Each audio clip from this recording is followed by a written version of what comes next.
Already BB8ல் first 8 கண்டஸ்டண்ட்டை பற்றி பார்த்துருந்தோம். Part 1 வீடியோவில். பார்ட் 2 வீடியோவில் வந்து அதை கண்டினியூ பண்ணுறோம். அதான் கண்டஸ்டன்ட் யார் வந்திருக்காங்க பார்த்தீங்கன்னா, ஆக்டர் ரஞ்சித். ஆக்டர்னு சொல்லலாம், இல்லை டைரக்டர் சொல்லலாம். சின்ன திரையிலையும் நிறைய விஷயத்த பண்ணியிருக்காரு. இவர் உள்ளே வரதுக்கு முன்னாடி சில விஷயத்த சொன்னார். அந்த டீட்டெயிலாம் கேட்டதுக்கப்புறம், என்னோடய நிலத்தில் நெல், வாழை, கரும்புன்னு விதைச்சிருக்கேன். இப்போ வந்து பிக் பாஸ் 8ல் வந்து மக்கள் மனசில் அன்பு விதைக்க போகிறேன் அப்படின்னு சொல்லிட்டு உள்ளே என்ட்ரி ஆகிருக்காரு. இவரோட அன்பு எவ்வளோ நாள் நீடிக்கும் அப்படின்றத பார்த்து தெரிஞ்சுக்கலாம். 10ஆவதாக வந்து பார்த்திங்கன்னா பவித்ரா வந்திருக்காங்க. மலர்னு சொல்கிறதா இல்லை அபின்னு சொல்கிறதா, ஏன்னா அவங்களோட கேரக்டர் பல நேம்ஸ் உள்ள இருக்குது. அந்த நேம்ஸ் சொல்லி தான் நிறைய பேர் அப்ரிஷியேட்டும் பண்ணுவாங்க. 10 வருஷமாக கெரியரில் இருந்தாலும் அவங்களோட ஃபேமிலி பற்றி சொல்லும்போது அதுவே ஒரு மினி பிக் பாஸ் அப்படின்னு தான் சொன்னாங்க. ஆனால் இவ்வளோ பெரிய பிக் பாஸில் அவங்க சர்வே பண்ண முடியுமா அப்படின்றது பொறுத்திருந்து பார்க்கலாம்.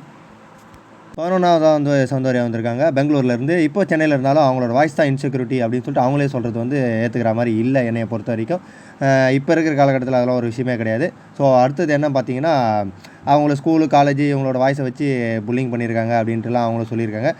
ஃபேஷனில் ரொம்ப அவங்களுக்கு ஆர்வம் இருந்ததுனால அதே மூலிமா ஷார்ட் ஃபிலிம் ஆப்பர்ச்சுனிட்டி கிடச்சி அதுக்கப்புறம் அவங்க டேலண்ட்டை காட்டணும் பிக் பாஸ் ஹவுஸில் வர்றதா சொல்லியிருக்காங்க. வீட்டில் பெருசாக ஹெல்ப் பண்ண மாட்டேன் அப்படின்ட்டும் இந்த வீடியோவில் சொல்லியிருந்தாங்க, அதாவது விஜய் டிவி வீடியோவில். அதை பார்த்தோன்னே பிக் பாஸ் ஹவுஸில் யார் யாருன்னே தெரியாத இடத்துல இப்படி இந்த மாதிரிலாம் இருக்க முடியாது. சரி பார்க்கலாம், இந்த மாதிரி இருந்தால் எவ்வளோ நாள் சர்வே பண்ண முடியும் அப்படின்னு சொல்லிட்டு உங்களோட சேர்ந்து நானும் ஆர்வமாக வெயிட் பண்ணிகிட்ருக்கேன். 12ஆவதாக கண்டஸ்டாண்ட்டாக அருண் பிரசாத் அவர்கள் வந்திருக்காரு. பாரதி கண்ணம்மாவில் பாரதி அப்படின்ற ஒரு கேரக்டரில் நடிச்சிருக்காரு. இவர் வந்து ஷார்ட் ஃபிலிம்லாம் வேறு நடிச்சிருக்காரு. அதுக்காகட்டும் இல்லாமல் வாய்ப்புக்காக ரொம்ப கஷ்டப்பட்டுருக்காரு. அந்த நேரத்தில் தான் பாரதி கண்ணம்மா சீரியல் வந்து அவருக்கு வந்து சப்போர்ட் பண்ணி இவ்வளோ தூரத்துக்கு எடுத்துகிட்டு வந்திருக்கு. அது மூலிமா தான் பிக் பாஸ் 8க்கும் இப்போ இங்கே வந்திருக்கிறதாகவும் சொன்னார். என்டர்டெயின்மெண்ட் பண்ணுறதுக்காக நான் கண்டிப்பாக வந்திருக்கேன் அப்படின்னு சொல்லி உள்ளே என்ட்ரி ஆகிருக்காரு. ஸோ இவர் எந்த அளவுக்கு என்டர்டெயின்மெண்ட் பண்ணுறாரு அப்படின்ட்டு பார்த்து தெரிஞ்சுக்கலாம். 13ஆவதாக தர்ஷிகா வந்திருக்காங்க. இவங்க சீரியல் பண்ணிகிட்டு இருக்காங்க. எல்லா வாட்டியுமே வந்து செகண்ட் சாய்ஸாக தான் இவங்க இருந்திருக்கிறதா வந்து சொல்லியிருந்தாங்க. ஆங்கராகவும் நிறைய பண்ணியிருக்காங்க. அதுக்கப்புறம் செகண்ட் லீடில் தான் இப்போ பண்ணிகிட்டு இருக்கிறதாகவும் சொல்லிகிட்ருக்காங்க. அதுக்கப்புறம் ட்ரெயின் கிளாசிக்கல் டான்சர் அப்படின்னும் சொல்கிறாங்க. இப்போ பிக் பாஸ் சீசன் 8ல் வந்து எனக்கு டேர்னிங் பாயிண்ட் கிடைக்கும், அதுக்காக தான் வந்திருக்கேன் அப்படின்னு சொல்லிட்டு வந்திருக்காங்க. ஸோ இவங்களுக்கு எந்த அளவுக்கு டேர்னிங் பாயிண்ட் டேர்ன் ஆகுது அப்படின்ட்டு பார்க்கலாம். நல்லதாக கண்டஸ்டாக விஜே விஷால் அவர்கள் வந்திருக்காங்க. ஃபஸ்ட்டு ஆடியன்ஸாக தான் நான் உள்ளே வந்தேன். பாக்கியலட்சுமி சீரியலில் வந்து எழில் அப்படின்ற ஒரு கேரக்டரில் பண்ணேன். என் கதையில் நான் தான் ஹீரோ அப்படின்னு சொல்லிட்டு செமையான ஒரு ஸ்பீச்சை கொடுத்துட்டு சின்ன வயசுலேருந்தே ஃபேமிலி சுச்சுவேஷனுக்காக வந்து வேலைக்கு போக ஆரம்பிச்சிட்டேன். நிறைய வேலைகளை பார்த்தேன். இப்போ உங்கள் வீட்டில் ஒருத்தனா இருக்கணுன்றதுக்காக பிக் பாஸ் சீசன் 8ல் வந்து கலந்துருக்கேன். 15ஆவது கண்டஸ்டண்ட்டாக வந்து அன்ஷிதா வந்திருக்காங்க. இவங்க குக் வித் கோமாளியாக வந்திருக்காங்க. அது மட்டும் இல்லை, இவங்க கேரளாவிலேருந்து வந்திருக்காங்க. செல்லம்மா சீரியலில் எல்லாருமே பார்த்துருப்பீங்க. செல்லம்மா அப்படின்ற கேரக்டரில் பண்ணியிருந்தாங்க. அதுக்கப்புறம் மலையாளத்தில் சின்ன சின்ன ரோலில் படத்தில் பண்ணிகிட்டு இருந்ததாக அவங்க சொல்லியிருக்காங்க. இப்போ நியூ ஜேர்னியாக வந்து BB8ல் நான் ஜாயின் பண்ணியிருக்கேன் அப்படின்ட்டு சொல்லியிருக்காங்க. கேரளா மக்கள் கொடுத்த லவ்வை விட தமிழ் மக்கள் வந்து லவ், அன்பு, பாசம்னு நிறைய கொடுத்துருக்காங்க அப்படின்ட்டு சொல்லிட்டு இவங்களோட வீடியோவில் சொல்லியிருந்தாங்க. 16ஆவது கண்டஸ்டண்ட்டாக அர்ணவ் வந்திருக்காரு. வெப்சீரியலில் பார்த்துருப்பீங்க நிறைய பேர். அப்புறம் இவர் சென்சிட்டிவ் பர்சன், ஸ்ட்ரைட் ஃபார்வேர்டு, அப்புறம் ஃப்ரெண்ட்ஸ் கூட இருந்தால் ஜாலியாக இருப்பேன் அப்படின்னு சொல்லிட்டு சொல்லியிருந்தார் அவரோட வீடியோவில். அப்புறம் 16 வருஷமாக சின்ன வயசுலேருந்தே பார்த்தீங்கன்னா 16 வருஷமாக ஹாஸ்டலில் தான் இருந்தார். அதுக்கப்புறம் எவ்ரிடே ஜிம்மு அவரோட ஒர்க் அவுட் பண்ணிகிட்டே இருக்குது, அவருக்கு ரொம்ப பிடிச்ச விஷயம் அப்படின்னு சொல்லியிருக்காரு. அப்புறம் அப்பா அம்மா பாசம் வந்து அந்தளவுக்கு கிடைக்கவே இல்லை. 17ஆவது கண்டஸ்டண்ட்டாக வந்து முத்துக்குமரன் வந்திருக்காரு. அப்பா அம்மா தான் ரொம்ப ஸ்பெஷல் அப்படின்ட்டு சொல்லியிருக்காரு.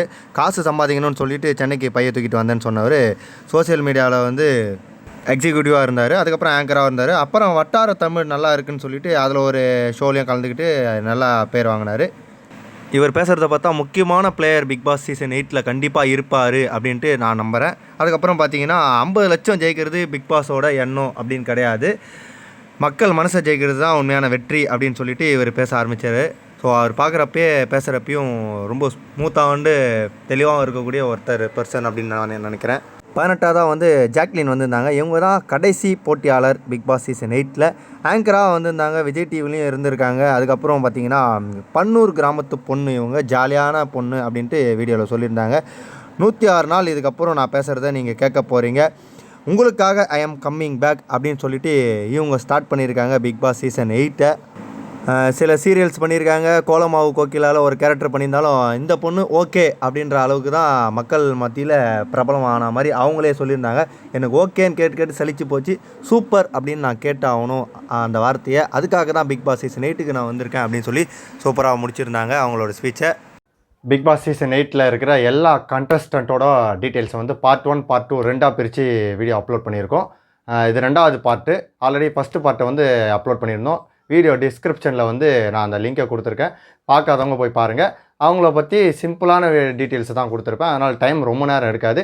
நீங்கள் ஃப்ரீ டைமாக இருந்தால் தாராளமாக போய் வீடியோ பார்க்கலாம். இன்னும் என்னென்னலாம் நடக்க போகுது பிக் பாஸ் அப்படின்றத ரிவ்யூவும் நம்ம சேனலில் அப்லோட் பண்ணலான்னு இருக்கேன். ஸோ உங்களோட சப்போர்ட் கண்டிப்பாக தேவை.